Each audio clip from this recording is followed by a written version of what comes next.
Telangana CPM general కార్యదర్శి John Wesley గారు ఉన్నారు.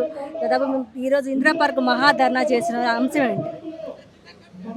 రాష్ట్రంలో కాంగ్రెస్ పార్టీ ఎన్నికల్లో అధికారంలోకి వచ్చే ముందు మేము అధికారంలోకి వస్తే సంవత్సరానికి 2 లక్షల ఉద్యోగాలు భర్తీ చేస్తామని హామీ ఇచ్చి అధికారంలోకి వచ్చారు. ఇప్పుడు 2.5 సంవత్సరాలు అవుతుంది. కేవలం 18,000 పోస్టులు మాత్రమే భర్తీ చేశారు. అట్లాగే కానిస్టేబుల్ పోస్టులు 20,000 ఖాళీలు ఉంటే 7,000 వరకే నోటిఫికేషన్స్ ఇస్తామంటున్నారు. అందుకని మొత్తం 20,000 కానిస్టేబుల్ పోస్టులు భర్తీ చేయాలా, 2 లక్షల ఖాళీ పోస్టులు భర్తీ చేయాలి. అంటే కేంద్రంలో 10 లక్షల పోస్టుల ఖాళీలు ఉన్నాయి. మోడీనేమో అధికారంలోకి వచ్చినప్పుడు సంవత్సరానికి 2 కోట్ల ఉద్యోగాలని ఉన్న ఉద్యోగాలు దిగేస్తున్నాడు. 10 లక్షల ఉద్యోగాల ఖాళీలు ఉంటే అవి భర్తీ చేయడం లేదు.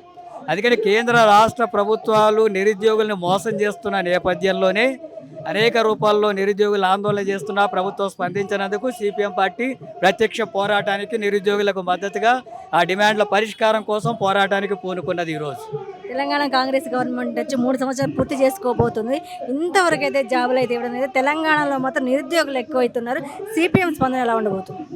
అందుకే ఇచ్చిన మా హామీని అమలు చేయాల్సిందే. తప్పకుండా అమలు చేయడానికి కావాల్సిన అవకాశాలు ఉన్నాయి, ఖాళీలు ఉన్నాయి. ప్రభుత్వం అనుకుంటే అనేక రూపాల్లో ఉద్యోగ అవకాశాలు కలిగించడానికి ఉంది.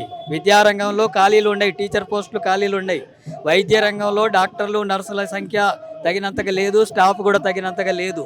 అట్లాగే మిగతా రంగాలంతా కూడా చూసినప్పుడు అనేక ఖాళీ పోస్టులు ఉన్నాయి.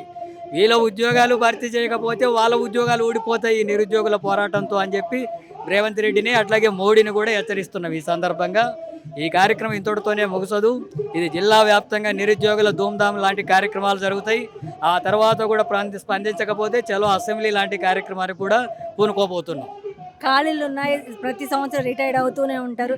ఎలక్షన్ ఉండగా ఏమన్నా జాబ్స్ వస్తే అవకాశం ఉంది? ఎందుకంటే మళ్ళీ 2029లో కాంగ్రెస్ రెండోసారి అధికారంలోకి రావడానికి ఇంతకుముందు బీఆర్ఎస్ కూడా ఆ రకమైనటువంటి హామీ ఇచ్చి అది అమలు చేయలేదు. ఇంటికొక ఉద్యోగము, ఉపాధి అవకాశాలు అని చెప్పి అది కూడా మోసం చేసింది. వీళ్ళు కూడా అట్టే మోసం చేసే అవకాశం ఉంది కాబట్టే పోరాటానికి పూనుకున్నాం. వీళ్ళు ప్రభుత్వంలో అధికారంలో ఉన్నప్పుడే ఈ పోస్టులు భర్తీ చేయాలని చెప్పి కేంద్ర రాష్ట్ర ప్రభుత్వాల మెడలు వంచి హక్కులు అమలు చేసుకోవాలంటే, ఉద్యోగాలు భర్తీ కావాలంటే పోరాటం తప్ప కూడా ఒక మార్గం లేదు. అక్కడ కాక్రోచ్ పార్టీ పోరాడుతుంది. నిరుద్యోగులంతా కూడా వ్యంగ్యం చేసినటువంటి నేపథ్యంలోనే నిరుద్యోగులు పోరాటంలోకి వచ్చారు. దేశవ్యాప్తంగా అక్కడ నిరసనలు జరుగుతున్నాయి. ఇక్కడ కూడా నిరుద్యోగులు పోరాటంలో భాగంగా వాళ్ళ హక్కులు సాధించుకోవడానికి అనేక జేఏసీల ఆధ్వర్యంలో ఈ పోరాటాలు జరుగుతున్నాయి.